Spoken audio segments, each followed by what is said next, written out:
Hayaan niyo po ang banal na Espiritu Santo ang magturo sa atin at ma-translate ko din po ang mensahe ng Lord.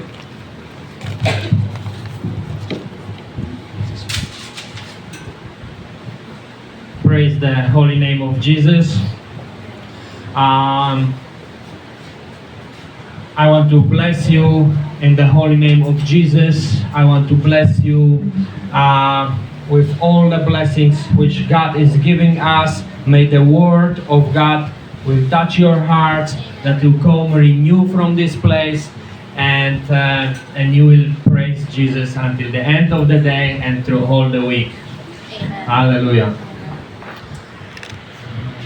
This time is a special time for me At ngayon ang mga panahon na napaka-mahalaga para sa akin because in one side of my heart there is a lot of joy, dahil sa isa kalahati ng bahagi ng puso ko ay may kagalakan, but in other side I feel pain for what happened in our church. pero sa kalahati naman ako ay nalulungkot sa nangyayari sa atin sa simbahan.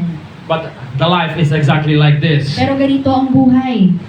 On one side we have some very nice memories, At meron kaming magandang alaala. the most beautiful day in my life. Para sa akin ang magandang alaala sa aking buhay. But in other side I feel the pain of the church Pero when I para sa come. akin ay nararamdaman ko din ang bigat at sakit. And just this is just a life. At ganito po ang buhay. Sometimes in the morning we wake up very happy. Minsan pagising natin sa umaga, napakasaya natin. We go through all the day, Tayo ay laging gumagalaw, araw-araw. and something make us sad. Minsan makakaranas tayo ng kalungkutan. And when the night come, we feel sad. At kapag dumating na ang gabi, lalo nating nararamdaman ang kalungkutan. This is just our life, Pero ganito ba talaga ang buhay? and we don't have to blame God for nothing, At hindi na natin kailangan ibalik ang sisi sa Panginoon. because we like to blame God for some things in our life. Dahil may mga pagkakataon na gusto nating isisi ang mga pangyayari sa Diyos. Before my mother was believer, Dati ang aking nanay ay mananampalataya. and when she married my father, At nang mapangasawa niya ang aking tatay, my father become drunker. ang tatay ko ay manginginom, He beat her, sinasaktan siya. and she always say like this: At lagi niya sinasabi na ganito, "Why God give me husband like this?" bakit Panginoon binigyan mo ko ng ganitong asawa? All life she repeat that. Lahat ng, lagi-lagi sa buhay niya, ito lagi niyang binabanggit.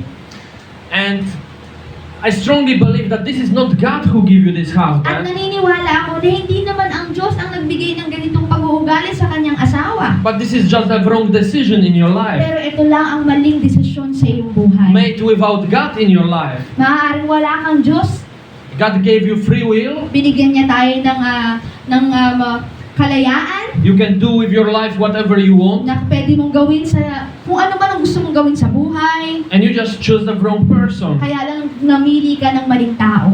But thanks God, she come to Christ Pero today, salamat sa Panginoon dahil siya ay lumapit sa Diyos. and maybe my father will also come to God. At naniniwala akong na siguro ang aking tatay ay lumapit din sa I Panginoon. pray for him.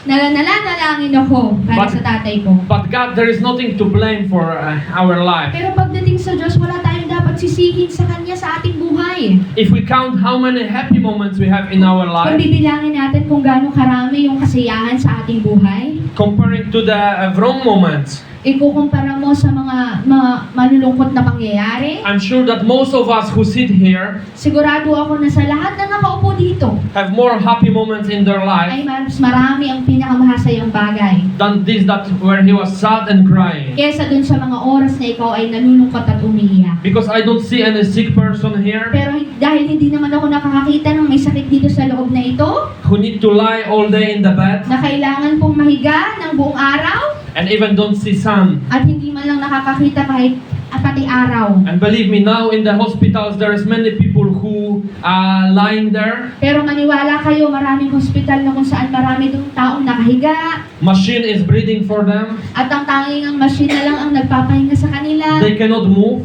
Hindi sila makagalaw, There are even babies at kahit din ang mga sanggol tungkol. who come to this world just for a few months, Na pumupunta ng saglit dito sa mundo. are Ng very ilang sick, buwan. and they pass away. Napakatindi ng sakit at sila'y namamaalam na. We were lucky that God gave us the life. Tayo ay pinagpala dahil ang Diyos ay binigyan ka ng buhay. When we see many happy moments, Kung makikita natin ang masasayang alaala, we should be thankful for God kailangan tayong mapagpasalamat sa Diyos. that we can wake up every day Na ikaw ay laging gumigising sa umaga. and do something nice in our At life. ikaw ay maraming nagagawang magagandang sa buhay. Praise God. Purihin ang Panginoon.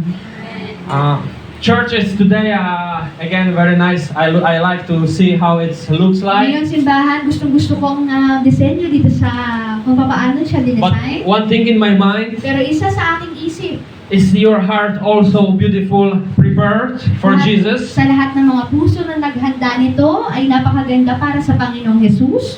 Because Word of God say that if your heart will be not prepared, Dahil ang salita ng Diyos ay sinasabi kung ang puso mo ay hindi handa, it's possible that Jesus will not recognize you. posible na ang Panginoong Jesus ay hindi ka rin nakikilala. Like this woman who wait for the groom, Kagaya din ng isang babae na kung saan iniintay ang kanyang asawa na groom na lalaki. they should keep the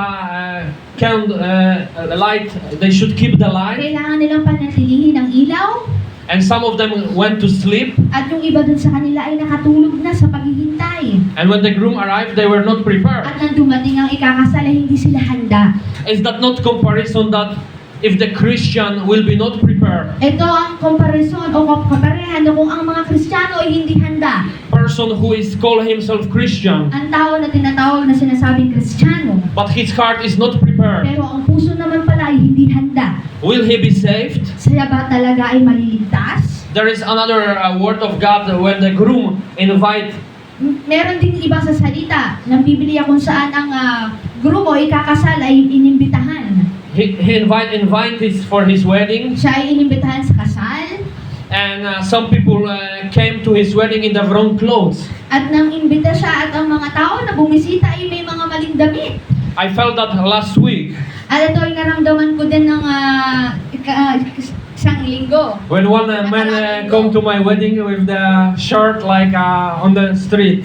Na kung saan mayroong isang tao na nakapunta doon na para lang din na napadaan. I wanted to put him in photo shoot, At gusto ko siyang isama sa photoshoot, but it's not possible because his clothes are very, very bad. pero hindi posible dahil hindi posible dahil ang kanyang kasuotan ay hindi naaayon. His clothes were not nice. Para sa kanya, ang damit ay hindi naaayon. And you see, he even shy to sit among all the people. At ang meron din na nadadala sa nahihiya dahil naiiba siya sa lahat. And groom from the Bible, he invite the people, At sinasabi, ang itong ikakasal sa Biblia kung saan nag-imbita sa mga tao, and one man come with the wrong clothes, at ang isang lalaki doon ay pumunta na naiibang damit, and he throw him away from the party. at tinapon ito sa malayo mula sa pagdiriwang. He was very strict. Sila ay napaka-stricto. But this is comparison to the Jesus wedding as well. Ito din ay kahalintulad kung saan si Jesus ay ikakasal din sa isang kasalan. But as we know, Jesus will also organize big wedding for us. Sa kagaya ng nalalaman natin, si Jesus ay naghahanda din ng parang kasalan para sa ating lahat. And he will be the groom, At siya ang lalaking ikakasal, and we will be the bride. at tayo ang ikakasal, ang bride, ang mga babae. And now a Ang question, simbahan, bride is... are your clothes prepared if Jesus come today? Ang tanong, ang damit mo ba ay handa kung darating si Jesus ngayon? Is the white robe what he gave you prepared for his meeting? Ang iyong bang puting damit ay handa na para sa pagharap sa Kanya? Because if not, he will throw you away from his Dahil kung wedding. hindi ka handa, ay talagang ipapatapon ka para sa Kanyang kasalan. Make sure that your clothes are always prepared. Siguraduhin mo na dapat palagi kang handa. Because he can come anytime. Dahil darating siya kahit anong oras. Because Christmas is close, Dahil ang Pasko ay nalalapit na, I would like to speak about Bethlehem today. gusto kong sabihin sa inyo ang patungkol sa Bethlehem. I would like to explain you the meaning of Bethlehem. Gusto ko sa inyong ipaliwanag kung ano ba ang kahulugan nitong Bethlehem. What does that mean, Ano Bethlehem? bang ibig sabihin ng Bethlehem? Bethlehem have a deep meaning. Ang Bethlehem po ay may malalim na kahulugan. Maybe for some of you, it's just a name. Maaaring sa iba sa inyo ay ito ay pangalan lang. But I will try to explain to you today that it is just not a name, Pero Bethlehem. susubukan kong sabihin sa inyo na hindi lang ito pangalan na Bethlehem. Because Bethlehem from Hebrew mean Dahil pagdating sa Bethlehem, sa Hebreo na nangangahulugan, house of bread. ito ay bahay ng tinapay. Bet is house Bet ay bahay, from Hebrew, and lechem, lehem it's bread. ay tinapay. House of bread, Bethlehem. Bahay ng tinapay. The word of God telling us in the Micah 5:2, Ang salita ng Diyos ay nangungusap sa atin mula sa Ingles. but you, Bethlehem, Ephrata, though you are small among the clans of Judah, out of you will come for me one who will be ruler over Israel, whose origins are from of old, from ancient times. Sa Tagalog, sinabi ng Panginoon, Bethlehem Ephrata, kahit na isa ka sa pinakamaliit na bayan sa Juda, manggagaling sa iyo ang taong maglilingkod sa akin bilang pinuno ng Israel. Ang kanyang mga ninuno ay kilalang kilala noong unang panahon. Amen. Amen. This prophetic verse was delivered 700 years before Jesus. Ang propetiko pong talatang ito ay binanggit na 700 taon bago si Jesus. Prophet predicted 700 years before Jesus Ang mga propeta ay hinulaan na mangyayari ito 700 taon bago si Jesus. that Jesus will be born in Bethlehem. Na si Jesus ay ipapanganak sa Bethlehem. As you can see, this city is very old, Kaya makikita mo ang lugar na ito, ang lungsod na ito ay napakatanda na. probably older than Manila. Ang maaaring pwedeng kagaya ng Manila, mas matanda pa sa Manila. It was 700 years before Jesus, 700 taon bago si Jesus. and as we know, it's until now. Kaya makikita natin hanggang ngayon. By the way, prophet predicted that Bethlehem will be house of where Jesus will born. Nga pala ang propeta ay sinasabi na itong Bethlehem ang tinatawag na kung saan si Jesus ay dito ipapanganak. And now let's read the Luke 2. Basahin natin ang 4:7. Lucas 2:4-7 sa Ingles. So Joseph also went up from the town of Nazareth in Galilee to Judah, to Bethlehem, the town of David, because he belonged to the house and line of David. He went there to register with Mary, who was pledged to be married to him and was expecting a child. While they were there, the time came for the baby to be born, and she gave birth to her firstborn, a son. She wrapped him in clothes and placed him in manger, because there was no guest room available for them. Mula sa Nazareth, nasakop ng Galilea, pumunta si Jose sa Bethlehem na sakop ng Judea, sa bayan sinilangan ni Haring David dahil nagmula sa angkan ni David. Kasama niya sa pagpapalista ang magiging asawa niyang si Maria, na noon ay malapit ng manganak. At habang naroon sila sa Bethlehem, dumating ang oras ng panganganak ni Maria. Isinilang niya ang panganay niya na isang lalaki, binalot niya sa lampi ng sanggol at iniga sa sabsaban, dahil walang lugar para sa kanila sa mga bahay pandaluyan. Amen. Amen. So, after 700 years, So pagkatapos ng 700 taon, it came the time when the prophecy have to be fulfilled. dumating ang mga propesiya na kung saan ang sinasabi ng propeta ay naisa katuparan. Even that Joseph was from Nazareth, Na kahit na si Jose ay galing sa Nazareth, but he have to walk to Bethlehem, pero kailangan ng maglakbay papunta sa Bethlehem. and he have to write his name in At Bethlehem. kung saan kailangan nilang ilista ang kanilang mga pangalan. He didn't know that the child will be born in this At time. hindi niya din alam na ang batang ito ay ipapanganak sa mga panahon na yun. At this time, they don't have a doctor who tell you your child will be born this and that day. Dahil sa mga oras na yun ay wala namang magsasabi ng doktor na ngayong oras na rin ito ay ipapanganak. But when the Mary arrived to Bethlehem, Pero nang dumating sa Maria sa Bethlehem, the child have to be gave, na kailangan na ipanganak ang bata. have to be given.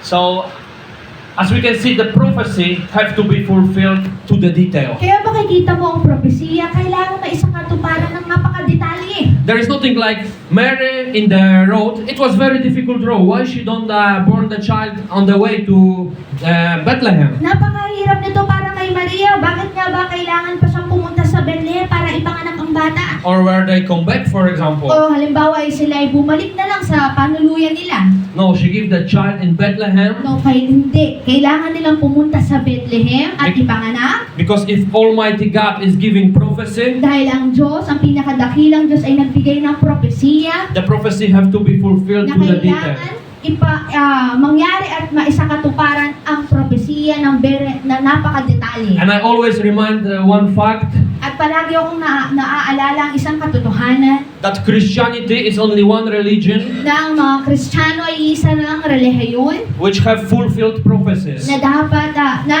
na isakatuparan na ang propesiya. Not one or two, Na hindi lang isa o dalawa, but hundreds of prophecies pero marami ng daan ang naisakatuparan. are fulfilled, At ang nangyari, and still hundreds is to fulfill. at marami pang isang daan na maaari pang mangyari. To understand why Jesus was born in Bethlehem, Para maunawaan natin kung bakit ba si Jesus ay pinanganak sa Bethlehem. we have to first understand the big significance of Passover Day. Kailangan natin unang unawain ang unang kahalagahan ng Passover. Passover, tinatawag nating pista o Paskwa. Because Passover Day was one of the most important day for Israelites. Dahil ang Pasko o pista ay napaka-importante para sa mga Israelita. And it was to remember, it was to give a remembrance Ito ay para maalaala of the fact that Israel was free from Egypt. ang katotohanan na ang mga Israelita ay napalaya na sa kamay ng mga Ehipto. When Israel was in Egypt, Ng panahon ng mga Israelita ay nasa pag-aari ng Egypt, the angel of death were coming, na kung saan ang anghel ng kamatayan ay paparating, and God commanded Israel to kill the lamb na kung saan sinabi ng Diyos na kailangang patayin ang mga tupa and put his blood on the doors. at ilagay ang dugo sa kanilang pintuan. So whoever killed the lamb Na kung sino man ang pumatay sa tupa and put the blood on the door, at ilagay ang dugo sa kanilang pintuan, angel of death will not touch him. ang anghel ng kamatayan ay hindi sa kanila dadaan.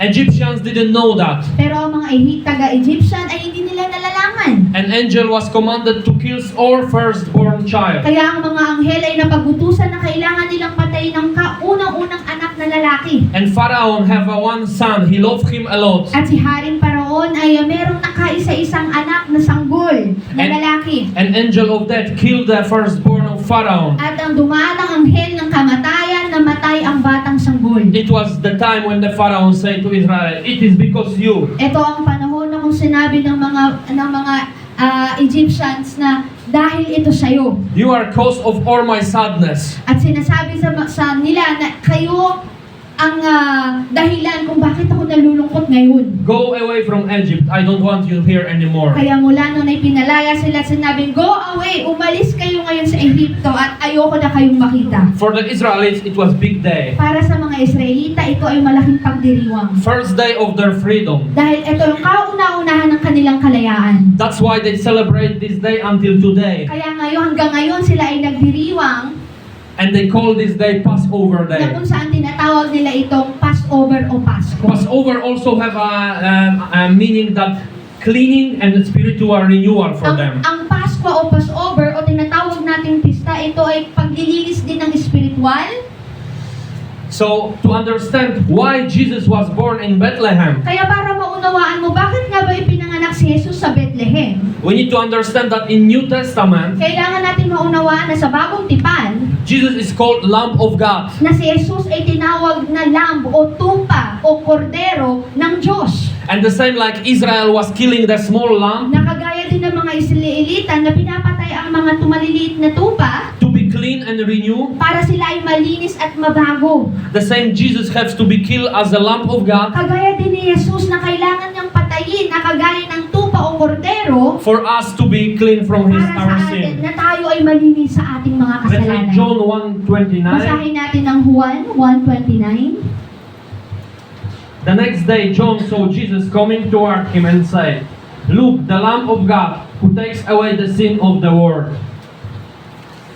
Kinabukasan, nakita ni Juan si Jesus na papapalapit sa kanya. Sinabi niya sa mga tao, narito na ang tupa ng Diyos na ihahandog upang mag-alis ng kasalanan ng mga tao sa mundo. Amen. Amen. So Jesus, as a Lamb of God, He fulfilled all the prophecies. Kaya si Jesus bilang kordero ng Diyos na isa katuparan niya ang sinasabi ng Diyos. And He fulfilled symbolism of Passover day. At siya rin ang katuparan kung saan ang sumisimbolo sa Pasko o pista ng mga Israelita. Because Jesus was killed exactly in the day of Dahil Passover. si Jesus ay pinatay ng eksaktong panahon o oras kung saan nagdiriwang din sila ng pista. So as you can see, God is not making any mistakes. Kaya makikita mo ang Diyos, hindi siya nagkakamali. All the history, the small lamb was killed in the day of Passover. Lahat ng mga kasaysayan ng maliit na tupa ay pinapatay sa araw ng mga Paskwa o pista. And Jesus was also killed in the day of At Passover. yun din ang araw kung saan pinatay si Jesus ng araw ng Paskwa o pista. Hallelujah. Hallelujah. 1 Corinthians 5:7. Ang unang Korinto 5:7. Get rid of the old deeds, so that you may be a new unleavened batch, as you really are. For Christ, our Passover lamb, has been sacrificed. Kaya alisin ninyo ang lumang pampaalsa na walang iba kundi ang kasalanan, upang maging bago at malinis kayo. Amen. So as we know, the King David was one of the fathers of Jesus. Kaya makikita natin si Haring David na kung saan ang tatay ni Jesus. And he was a shepherd in Bethlehem. Siya ay naging pastol sa lugar ng Bethlehem. Because Bethlehem was located near all the fields for Dahil Israel. ang Bethlehem ay makikita mo, matatagpuan mo sa pinaka lugar ng napakaraming bukid. Bethlehem is a place with a lot of fields. Ito ang lugar ng kabukiran And there always shepherd raised the small lambs. na kung saan ang mga pastol doon nagpapalaki ng maliliit na tupa. But the Bethlehem was a special place. Pero ang mga Bethlehem ay ito ay para sa kanila espesyal na lugar. And this is historical proof, you can check it, At makikita mo ang kasaysayan na ito na maaari mong tingnan that for all the history, na sa lahat ng pangyayari, Passover lambs for all Israel ang Pasko sa lahat ng Israelita can be only raised in Bethlehem. na dapat lang ipanganak o lumaki sa lugar ng Bethlehem. And these Passover lambs can be raised only by the shepherds who are priests. Kaya nga ang kordero ng Diyos, dito siya ipinanganak at ang tanging magpapalaki lang nito sa mga tupang iaalay ay ang mga pari. For Passover lamb cannot be, for example, raised in Nazareth. Dahil ang tinatawag nilang pista o Paskwa ay hindi maaaring kumuha sa pagpapalaki lang sa lugar ng ibang lugar sa Nazareth. Cannot be raised in Jerusalem. Hindi maaaring ipapalakihin sa Jerusalem. It could be only raised in Bethlehem. Dapat tanging sa Bethlehem lang ito lumaki. So as we can see, if God planning, there is no mistake. Kaya nakikita mo kapag ang Diyos ang nagplano, walang kamalian. Because Jesus was also born in Bethlehem. Dahil si Jesus din ay pinanganak sa Bethlehem. Everything is fulfilled. Ang lahat ay naisakatuparan. Bible is full of the details like this. Ang Biblia ay punong-puno ng lahat ng detalye. If you look deeper in the Bible, Kung lalaliman mo ang pagkakaunawa mo sa Biblia, you will find many things like mas this. marami ka pang mamamangha na makikita. So Jesus as a Passover lamb Kaya si Jesus bilang kordero ng Diyos, was not just born in na Bethlehem, hindi lang ipinanganak sa Bethlehem, but also crucified during Passover. pero doon tamang oras din, parehong panahon kung saan doon din siya pinatay. So he fulfilled sacrifice Kaya naisakatuparan niya ang sakripisyo o alay in the deep spiritual meaning. sa pinakamalalim na kahulugan ng espiritual. Because he is our lamb. Dahil siya ang ating lamb o tupa o kordero. He is the perfect lamb given for Siya ang us. pinaka-perfectong kordero na binigay sa atin. He even was born in a manger. Hindi, kahit na siya ay pinanganak sa sabsaban. God don't let him to be born in hotel or hospital. Hindi man lang pinayagan ng Diyos na kahit siya ay pinanganak sa hospital. But he came on this world in the manger Pero isinilang siya sa mundong ito sa pamamagitan ng with all the animals, sa lahat ng sabsaban kasama ang mga hayop like a real lamb. na kagaya ng totoong tupa. Because here is Lamb of God slain for us. Dahil siya ang tupa o tinatawag na kordero na kung saan naging alipin para sa atin. Let's read. I want to show you another interesting thing Gusto kong ipakita sa inyo ang mga nakaka-interesadong bagay from the Word of God, sa salita ng Diyos. and it is in the Luke 2:8-12. And there was shepherds living out in the fields nearby, keeping watch over their flocks at night. An angel of the Lord appeared to them, and the glory of the Lord shone around them, and they were terrified. But the angel said to them, "Do not be afraid. I bring you good news that will cause great joy for all the people. Today in the town of David, a Savior has been born to you. He is the Messiah, the Lord. This will be a sign to you. You will find a baby wrapped in a clothes and lying in a manger." Malapit sa Bethlehem, may mga pastol na nasa parang at nagpupuyat sa pagbabantay ng kanilang mga tupa. Biglang nagpakita sa kanilang isang anghel ng Panginoon at nagningning sa paligid nila ang nakakasilaw na liwanag ng Panginoon. Ganun na lang ang pagkatakot nila. Pero sinabi sa kanila ng anghel, "Huwag kayong matakot dahil naparito ko upang sabihin sa inyo ang magandang balita na nagbibigay ng malaking kagalakan sa lahat ng tao. Sapagkat isinila ngayon sa Bethlehem, sa bayan ni Haring David, ang iyong tagapagligtas, ang Kristo na siyang Panginoon. Ito ang palatandaan upang makilala ninyo siya. Makikita niyo ang sanggol na nababalot ng lampin at nakahiga sa isang sabsaban." Amen. Amen. Why God choose shepherds to tell them that Jesus is born? Bakit nga ba pinili ng Diyos ang pastol para sabihin na ang sanggol ay sinilang? Because as I tell you, God is perfect in every Dahil detail. sasabihin ko sa inyo na ang Diyos ay perpekto sa lahat ng mga detalye. And it was shepherds who always witnessing the birth of small lamb. At ang tanging pastol lang ang kailangang makakita o makatunghay ng mga pangyayari sa maliit na sanggol.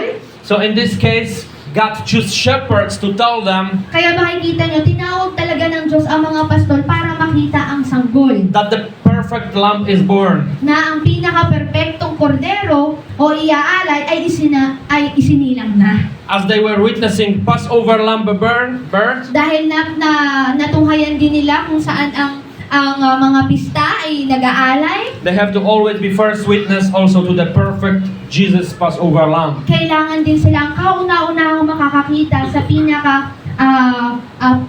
isisilang na tupa.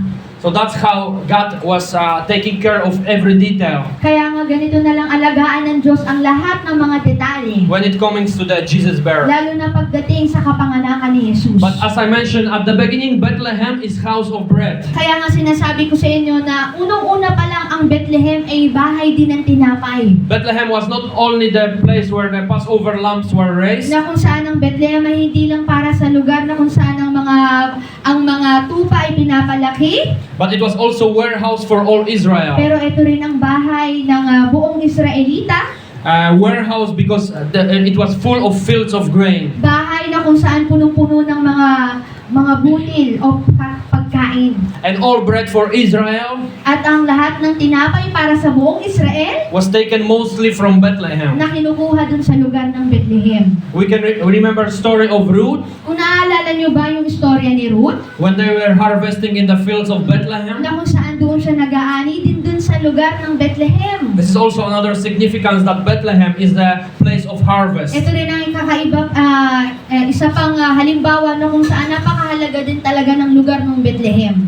That's why Bethlehem, house of bread, Kaya nga tinawag na ang Bethlehem ay tinapay na bahay ng tinapay, it's not only house of bread in the material way, na hindi lang sinasabing bahay ng tinapay para lang sa mga material na bagay, but also in spiritual way, pero ganun na rin pagdating sa ating espiritual. because Jesus is called in the Bible bread of life. Dahil tinawag din sa Biblia si Jesus siya ang tinapay ng buhay. So Bethlehem is the house of bread, Kaya ang Bethlehem siya ang bahay ng tinapay, bread of life to all believers tinapay para sa lahat ng mananampalataya. who believe in the name of Jesus Sa Christ. lahat na naniniwala sa pangalan ni Jesus. In John 6:35, Makikita natin sa John 6:35. we can read, "Then Jesus declared, I am the bread of life.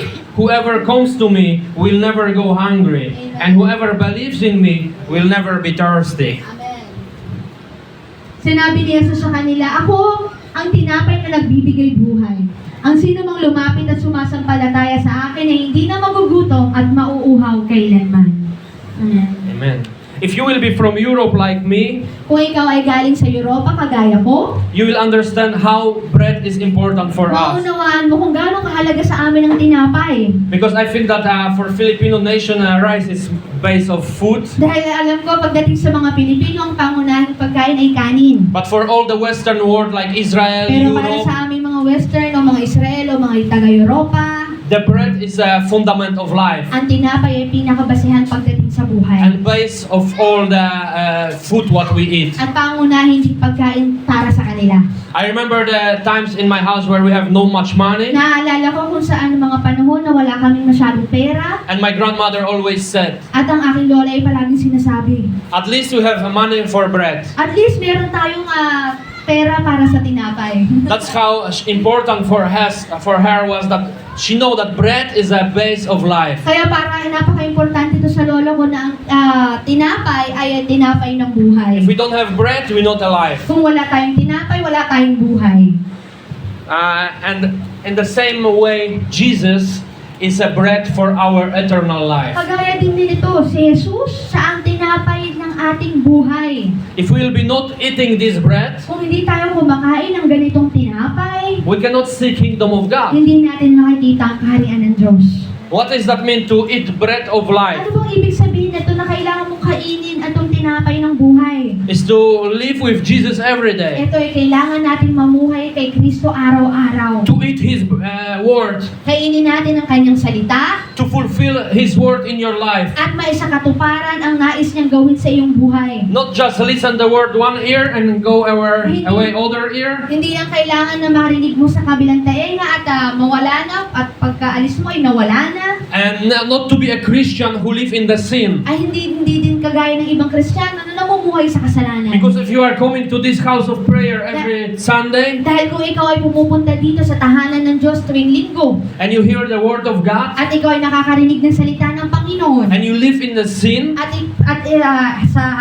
sa ibang gawi ikaw ay namumuhay din sa kasalanan, that is mean that you are not eating good food. ibig sabihin nito ay hindi ka kumakain ng mabuting pagkain. And if you will be not eating good food all the time, At kung hindi ka kumakain ng mabuting pagkain araw-araw, you can be sick. ikaw ay maaaring magkasakit And even when you will eat poison food, at kahit nakakalason na pagkain, you can even die. maaari kang mamatay. That's why important is to eat healthy food. Kaya nga napaka-importante na kumain ng napaka-masustansyang pagkain, Eat food which is Jesus. kagaya ng pagkain na kinakain ni Jesus. Let this food to work in us Hayaan natin ang pagkain ito ay gumana sa ating katawan and be healthy. at maging malusog. Because Jesus is the perfect food.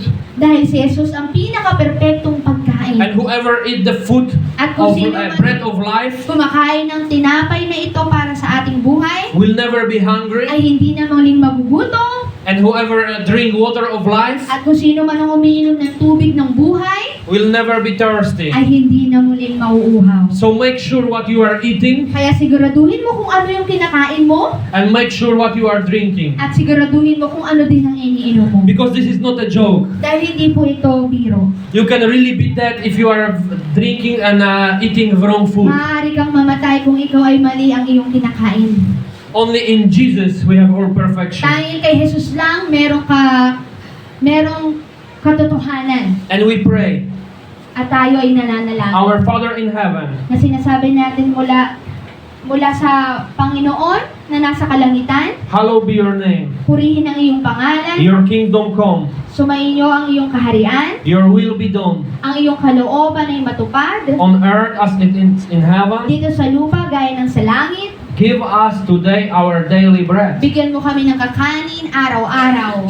We pray not only for the food, Nananalangin tayo na hindi lang para sa pagkain, and thanks for God's providence for us, at pasasalamat na kung saan na binibigyan tayo ng kasaganahan, but we also pray, give us more Jesus in our life. pero nananalangin din tayo na, Lord, bigyan mo kami ng maraming Jesus sa buhay namin. Because Jesus is the Word. Dahil si Jesus ay salita. And Jesus is the bread. Dahil si Jesus din ang tinapay. So His word is our bread. Kaya ang kanyang salita ay ang ating tinapay. Because we know that at the beginning was the word, Dahil naniniwala tayo na simula pa lang ay may salita, and the word was with God, at ang salita ay kasama ng Diyos, and the word was God. at ang salita ay ang Diyos. So that's why it's important that we will eat the only healthy food Kaya nga napaka-importante na dapat kumakain tayo ng masustansyang pagkain. from Bethlehem, Mula sa Bethlehem, from house of bread. mula sa bahay ng tinapay. So as we can see, Bethlehem plays significant role Kaya makikita niyo kung gaano napakahalaga ng ginawang ginampanan nitong Bethlehem na ito in the history of all the world, sa buong kasaysayan sa buong mundo. giving the perfect lamb Na kung saan ibinigay ang kordero ng Diyos and being house of bread. at tinatawag nating ang Bethlehem na tinapay, bahay ng tinapay. Bethlehem is important for all the world Para sa atin ang Bethlehem ay napaka-importante sa buong mundo. because from Bethlehem, God gave food for all the people on the world. Dahil galing sa Bethlehem kung saan ibinigay ang pagkain sa buong mundo. And now everyone who is hungry Na ngayon sa lahat ng mga nagugutom can eat bread from ay Bethlehem, maaaring kumain mula sa Bethlehem. which is Jesus Christ. Na kung saan, ito po ay si Jesu Kristo. If you come hungry to Jesus, Kung ikaw ay lumapit na gutom sa Panginoong Jesus, you will receive salvation maaari kang tumanggap ng kaligtasan and you will receive God's favor. at makakatanggap ka ng biyaya sa Diyos. We don't need any more in our life Hindi na natin kailangan ng marami pa sa buhay. because Christ is enough for Dahil us. si Kristo ay sapat na sa atin. And Christ should be enough for you if you are a believer. At dapat kung ikaw ay mananampalataya, si Kristo ay sapat na para sa iyo. All the other things are just additional. Ang lahat na lang ng mga bagay na nandito ay dagdag na lang. But if Christ is not enough for you, Pero kung si Kristo ay hindi sapat sa iyo, what will fulfill you? ano bang makakapuno sa iyo? You cannot be fulfilled just by watching Hindi things, hindi ka mapupuno ng panonood lamang. and you cannot just be fulfilled by eating some food from this Hindi ka din world. mapupuno ng pagkain lang ng kung ano man meron dito sa mundo. You need to eat Jesus, Kailangan mong kainin si Jesus o salita ni Jesus. bread of life, Ang tinapay ng buhay to all your emptiness to be fulfilled. sa lahat ng iyong kakulangan nang ito ay mapunuan. Because Jesus said that whoever comes to me Dahil sinasabi ni Jesus na sino man ang lumapit sa akin, will never be hungry. hindi na muling magugutom. This is God's promise. Ito ay pangako ni Jesus. And when God is promising something, At kung ang Diyos ay nangangako ng kagaya ng ganito, He's serious siya ay seryoso. and He will fulfill that. At tutuparin niya ito. Amen. So today we learn what is the meaning of the Bethlehem. Kaya ngayon, naunawaan natin kung ano bang kahulugan ng Bethlehem, That is the house of bread. na tinatawag nilang bahay ng tinapay. We learn that Jesus is a perfect Lamb of God. Natutunan din natin na si Jesus ay siya ang perpektong kordero ng Diyos, He fulfilled all the na kung prophecies. saan na isakatuparan niya lahat ng propesiya. He fulfilled symbolism of Na Passover. isakatuparan niya ang sinusumbolo para doon sa araw ng Passover o pista o Pasko. And He became food and bread for us, At siya ay naging tinapay para sa atin, which we will never lack. na kung saan hindi tayo magkukulang. Let's read in the end Isaiah 9:6. Basahin natin sa pinakahuliang Isaiah. For to us a child is born, to us a son is given, and the government will be on his shoulders, and he will be called Wonderful Counselor, Mighty God, Everlasting Father, Prince of Peace. Ipapanganak ang isang batang lalaki na maghahari sa amin. Tatawagin siyang kahangahangang tagapayo, makapangyarihang Diyos, walang hanggang Ama, at prinsipe ng kapayapaan. Amen. Amen. Child is born, Ang bata na isinilang, Emmanuel, God with us. na tinawag natin Emmanuel kung saan ang Diyos ay sumasa atin. How happy we should be Kung paano ba tayo dapat maging masaya, that we are living in these times, na tayo ay nabubuhay sa mga panahong ito, that whenever we feel hungry, na kung saan makaranas tayo ng kagutuman, whenever we feel empty, maranasan mo ang iyong kakulangan, we can come to Jesus maaari tayong lumapit kay Jesus and be fulfilled. at tayo ay mapupunuan. Amen. If you feel hungry in your life, Kung ikaw ay nakakaranas ng kagutuman sa iyong buhay if you feel some emptiness in yourself, at nakakaranas ng kakulangan pagdating sa iyong sarili, I would like you to stand up. All the church will be praying for you. Gusto mong tumayo ka at ang bawat simbahan ay ipapanalangin ka. Or if you are an unbeliever and you want to eat the bread of life, At kung ikaw naman ay hindi mananampalataya at gusto mong kumain ng tinapay ng buhay, you can raise your hand now, maaari mong itaas ang iyong kamay. and we'll also pray for you. Kami din ay mananalangin para sa iyo. Amen. Amen. Praise Jesus, our perfect bread of life.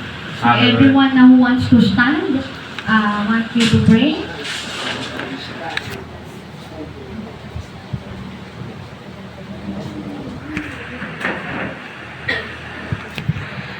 Lord, you are bread of life. You came to us to fulfill us. You came to fulfill on emptiness what we have in us. You come for us to be as a perfect portion. Yes, Lord. And I pray, Jesus, today Yes, that Lord. whoever here Yes, feel Lord. empty, Yes, feel Lord. sad, feel that he need to eat more, Yes, Lord. you will come and you will give the perfect portion Yes, Lord. that you fulfill, Yes, Lord.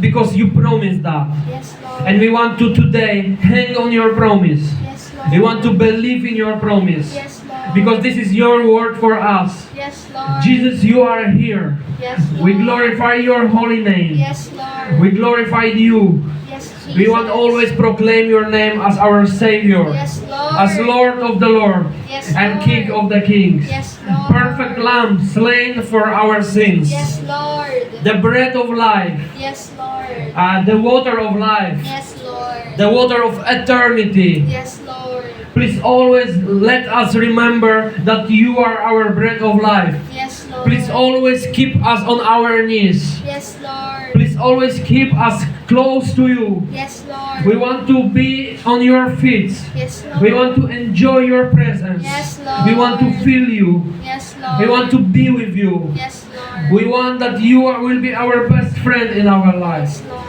We want to feel you, and we want to be closer to you. We want to Yes, feel Lord. your presence, Holy Yes, Spirit. Lord. Please fulfill every person on this place. Yes, Lord. Holy Spirit, thank you, God. Thank you, Jesus. Thank you that you are here, that you are taking care of this church Yes, and every Lord. person which is here. Praise the name of Jesus Christ. Hallelujah. Amen. Thank you, Lord. So now, maaari mo po tayong maupo.